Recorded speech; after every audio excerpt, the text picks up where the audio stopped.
We're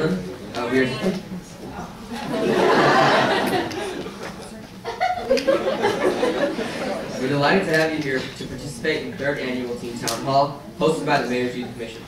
For those of you that have never been here before, I would like to welcome you and remind you that Teen Town Hall is a place for everyone to share their opinion and discuss some of the many issues that have arisen in our community. You should take this as an opportunity to communicate with your peers and express your thoughts concerning some of the problems that today's teenagers face.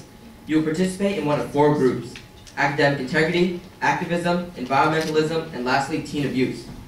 In these groups, you will be given an issue to discuss and will be challenged to formulate a solution to these problems. The group focusing on academic integrity will discuss the importance of personal merit, and while also attempting to formulate solutions to widespread plagiarism and cheating among high school students. The group discussing activism will consider the lack of teen involvement throughout our community and attempt to encourage teens to voice their opinions. The environmentalism group will confront the responsibilities we face as a growing industrial nation. And last of the 4 groups, teen abuse, will tackle various issues directly affecting today's teens. Later this afternoon, the solution will be presented the solutions you have come up with in your assigned groups will be presented together. And then, in a report, it will be submitted to the city in an attempt as possible options to better our community. The gathering this afternoon will conclude the 3rd Annual Teen Town Hall. But however, before we can begin, I would like to thank some notable individuals. A special thanks goes out to Rebecca Clark, Tammy Cloud Kennedy, PJ Conover, Sandra Rodiger, Donald Smith, Janine Scarangelli, and Nancy Spielberg for taking the time out of their day to conduct today's group.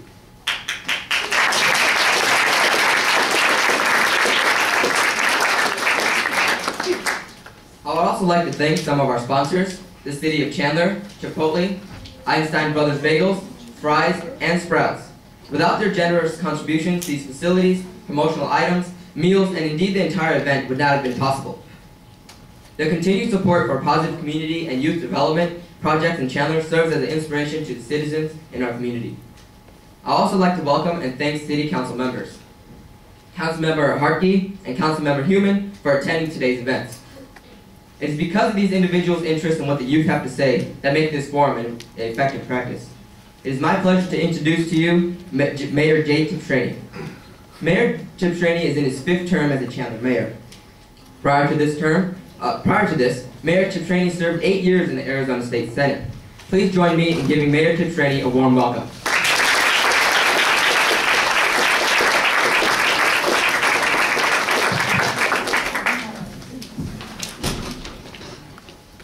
He did my job for me. He introduced the 2 council members, Councilmember Hartke and Councilmember Human. He talked about the 4 breakout sessions and the different issues you're going to talk about. So I think I'm done. I'll see you all later. Don't get too excited. No. Don't get too excited. No, it's great to be here this morning. I want to thank you for all being involved in the community, in your community, and in your school. The schools that are represented, most of you probably know, but there's a lot of you here. We got 1 junior high snuck in here, Anderson Junior High with all the high schools. So good job. But Bassett High's here, Bogle Junior High, another junior high. Chandler High, Chandler Early College, Corona del Sol, El Dorado, crazy El Dorado kids, Hamilton High, Horizon Community Learning Center, Mountain Point High, Perry High, Valley Christian High, Willis Junior High, another junior high. So I want to thank the Mayor's Youth Commission for coordinating the event. The Youth Commission is a hard-working group that continues to expand its efforts to truly make a difference. Commissioners, you deserve our thanks for your past work, but also for the investment you are making today as you begin the 3rd Annual Teen Town Hall. Last year's discussion included a number of vital community issues. You have equally important work to do this morning and this afternoon. So take advantage of the time to have serious discussions on the issues that are important to you. That young man already told you the topic of today, the 4 topics: teen abuse, academic integrity, activism, and environmentalism. This is an opportunity to voice your concerns and to be heard, but also to maybe recommend some solutions to problems. We can all identify problems, but we can't all identify solutions to problems. So that'll be a charge for you is, are there solutions, and are they realistic solutions and common sense solutions? So I look forward to hearing the results of what you do today and see what types of recommendations the Youth Commission is going to forward on to the City Council. Most importantly, I appreciate your involvement and your willingness to make Chandler a better place. Chandler's a great place. Let's make it even greater.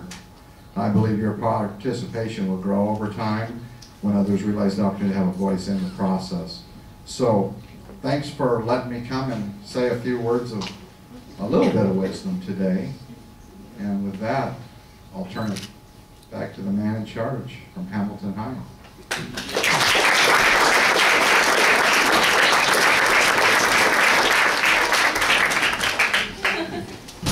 Thank you, Mayor Cipriani, for joining us today.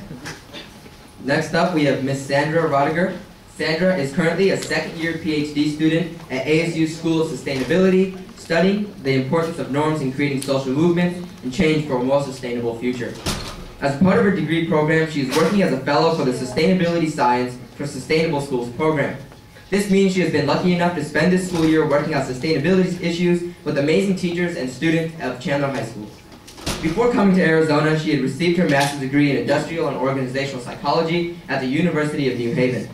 She is also taught at the Central Connecticut State University, helped create the Office of Diversity and Inclusion at Yale University, and researched at the Decisions Center for a Desert City.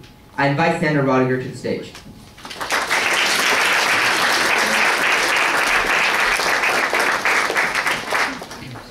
Thank you. I don't know, can you guys hear me okay? Okay, so I want to start by saying thank you to Erica Berry for inviting me here today. I'm really excited to spend today with you, and I think we're going to have a good time. So anyways, after I agreed to do this, I got a little scared. I realized I was going to have to figure out something to say to you all, and you know, working with Chandler High, I realized that we have a bright and perceptive group of high schoolers here. And I had to bring my A game. So anyways, I was a bit lost, so I did what I always do. First, I went around and I kind of whined to my friends and I asked for them for advice. Really bad idea. They promptly made two suggestions. One, quote Harry Potter to you. Two, quote Twilight to you. So let's be honest, there's really no good way to incorporate vampires or wizards in a speech, though I guess I kind of just did. So I did what I always do when I don't know what to do. I started goofing around with the computer and I called it research. And it actually worked out. So when I was on Yahoo News, I came across an article about Brianna's Pennies of Love. Anyone ever heard of it? So Brianna's Pennies of Love, if you were to Google it, you would find that you get over 3 million hits. And if you started clicking on some of these hits, you'd find stories about a nonprofit organization that hosts art shows and auctions to raise money. You would also find that they bring cookies and art supplies to kids who are in the hospital with bone diseases and cancers. You'd also find this nonprofit has received quite a few awards, and if you dug even deeper, you would find the name of the president of this nonprofit is Brianna herself. And she's 11 years old. And she started this nonprofit when she was 7. So you're probably starting to wonder, why are you telling me about Brianna? What should I care about her? And the reason is that today we're going to sit down and we're going to work through a process of brainstorming, and we're going to finalize some recommendations. And I've learned that it's really easy to shoot down ideas. It's not possible before you've even really considered that. So when you're going through this process and you come up with an idea that seems maybe just a little bit ridiculous, take a moment and remember that 7-year-olds can be founders of successful, award-winning nonprofit organizations, even if they don't know how to tie their own shoes or cut their own meat. Or think about Mark Zuckerberg. Some of you know who Mark Zuckerberg is? Yeah. If you don't know Mark Zuckerberg, you probably at least know his product. What's his product? Facebook. So you've heard of it, yes? So he created, how old was he when he created Facebook? Do you know? 19 when he created it. In his spare time, while going to Harvard University. No big deal, right? So, and then how old was he when he became the world's youngest billionaire? 23. 23-year-old billionaire, self-made. So again, today when you're coming up with a recommendation that you or someone else has dismissed as impossible, think about 7-year-old business owners and 23-year-old self-made billionaires. Or if you're like me and you like quotes, you can think of the conversation in Alice in Wonderland between Alice and the Queen. I don't know if you've all read the book or at least seen the cartoon. So Alice said, "There's no use trying," said Alice. "One can't believe impossible things." And the Queen responds with, "I dare say you haven't had much practice. When I was your age, I always did it for about a half-hour a day, where sometimes I believed as many as 6 impossible things before breakfast."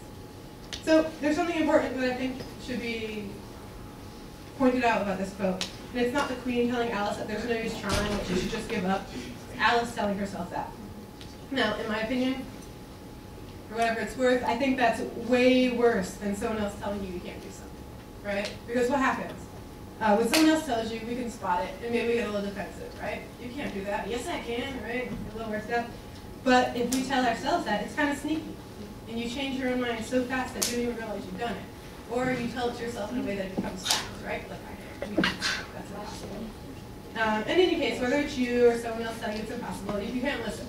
You have to hold your feet to the fire, constantly challenge yourself to do things that scare you. The things that seem impossible at the time, and in my experience, seemingly impossible things pop up everywhere you look.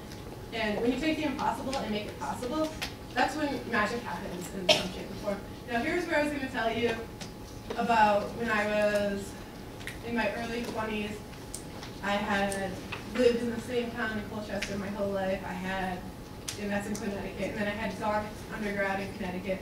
Then I went to grad school in Connecticut. And I was going to tell you about how I finally was like, you know, I need to make a change. And I was going to get in my car and I was going to get rid of all my stuff that didn't fit in my little two-door car and that's going to take off. And try something new and not have a place to live and just go there. I had a job lined up and I was just going to figure it out when I got there. And I was going to tell you this and it's going to be like, look, I didn't think I could do it and I did. What I want to tell you instead is a story. When I was little, you guys had like book fair things, like the flyers where you get them and then you order them and then they come in the mail and it's really exciting. The teacher hands them out in like 2nd grade, right? So we had that and the day after the order was due, my teacher pulled me aside. And I was 7, I think. And the teacher was like, you need to tell me right now who did this. Someone had taken my order sheet that was a check that I had filled out and had changed it.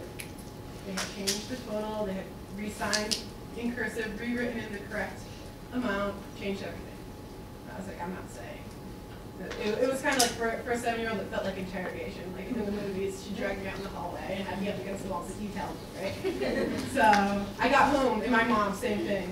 Your teacher told me, someone changed this. Tell me who did it. And I was like, and she's like, I know you didn't do this. I know it was someone, it was your brother, wasn't it? And I was like, I'm not saying anything. So this went on from, started in school and it went on until bedtime. Then being like, you're not eating, until you tell me that your brother did this. It wasn't my brother's. No one could believe that I was, this little kid, and I went ahead and I figured out all this math and I wrote in cursive, did everything out in my room because I wanted like some Swan Duck book series that my mom said was too expensive. But the point is, these two people who spent, the teacher spent all day with me, my mom spent all evening with me, they thought I couldn't do it. They thought that was impossible. Someone else had to have done it, right? It was just not possible. The point is that there's always things that someone else or yourself are going to tell you is impossible. They're possible. We're on a smaller scale today. For example, Erica, when she asked me to come speak with you, my first thought was, no way, not in a million years. And yeah, here I am, right? And why did I want to come? Not because I didn't think it was worthwhile, because it definitely is, it's definitely worthwhile. And it's not that I'm too busy. I could have made something else to feel busy. But, the real reason is that I was like, what can I really give these kids? I don't have anything valid to add, right? It's just me.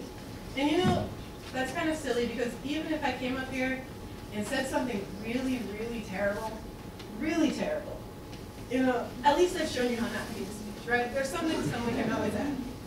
So here's the part, and I have a background in IO Psych, which is sort of like behavior change and how to get people to do new things. So here's the part where I do something for me because that's what we do in IO Psych frequently. So I want everyone, you guys all have folders, right, with scrap paper in it. I want everyone, facilitators, everyone. I don't want to see any slackers. Grab a piece of scrap paper, grab a pen. Erica, that means you. I want you to go ahead and get a scrap paper. I want you to take a second. I want you to think about something that someone has told you about yourself, themselves. So maybe you just feel the clock. Sandra, say that again. I'm not doing it. Say that again. Write down something as soon as they'll use the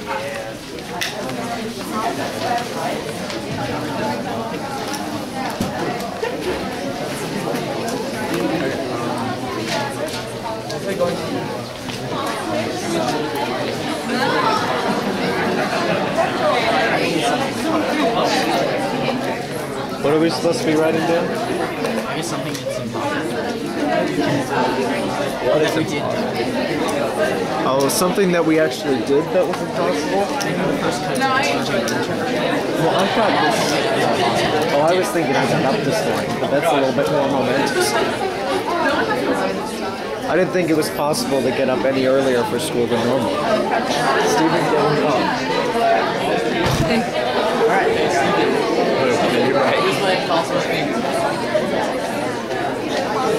Well, no, but you're supposed to have done it getting up. It's impossible to get it done. So I said getting up eating really some people would have said that was impossible.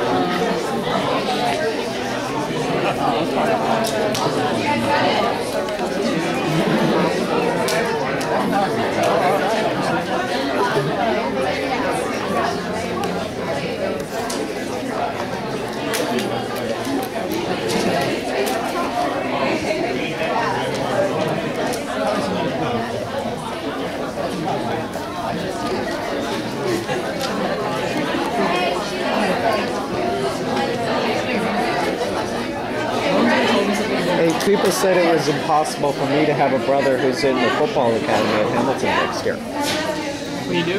Okay, so I want you to go ahead and take your pen. He has delusions of athletic ability. Go ahead and keep it crumpled up. You can rip it out. You can throw it at me if you feel so inclined. Get rid of it. Get rid of it.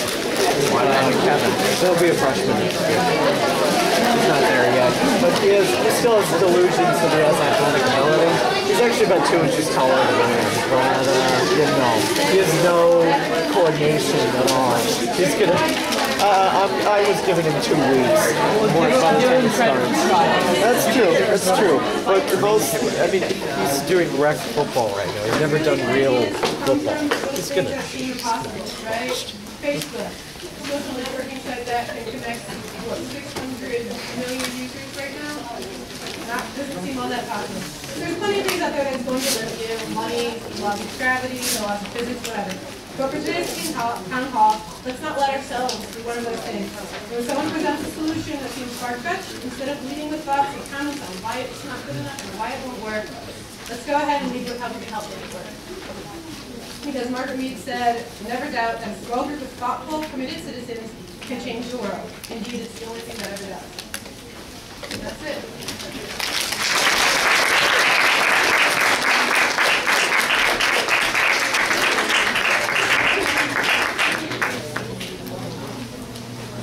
Let's give Sandra another round of applause for our amazing speech.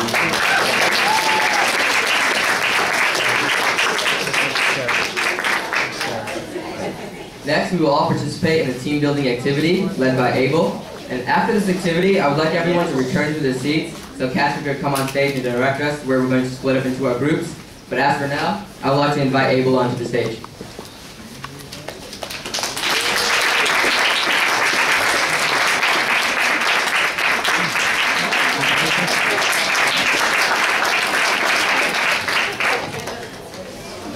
All right, a little test here. See how attentive you guys are, visual cues. You guys can stretch out for a second. All right, go ahead and sit back down.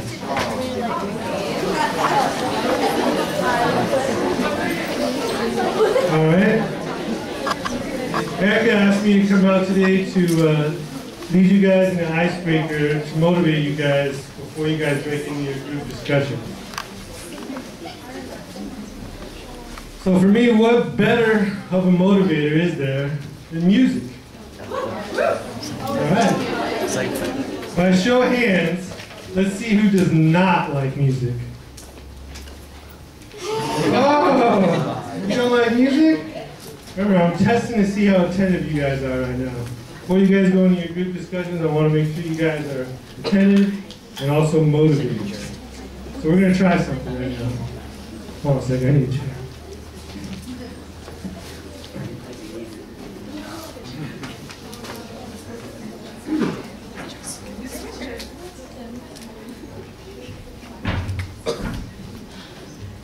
All right, everybody. All right, good, you're sitting down. Now, let's see if you guys can follow after me.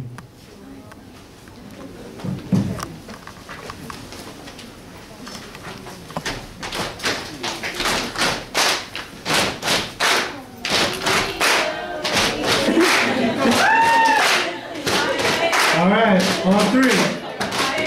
We will rock you. All right, that's good. I wanted to see if you guys would actually do it. Awesome. All right, we're going to break into an activity, but before I break you guys into groups, I just want to go over the objectives. So basically, you're going to pick your favorite song, choose a verse from your song, then you're going to mesh everyone's verse into one big song. You're going to perform your song in a large group on the stage, and every team member must participate. So get your nerves out. Don't be afraid. Everyone's going to participate. Rules of the challenge are everyone must participate. The team that gets the crowd roaring wins. All right, so stay where you are, and I'm going to number you guys off. That's right, you can't be with your friend. I'm trying to pair you guys up with different people.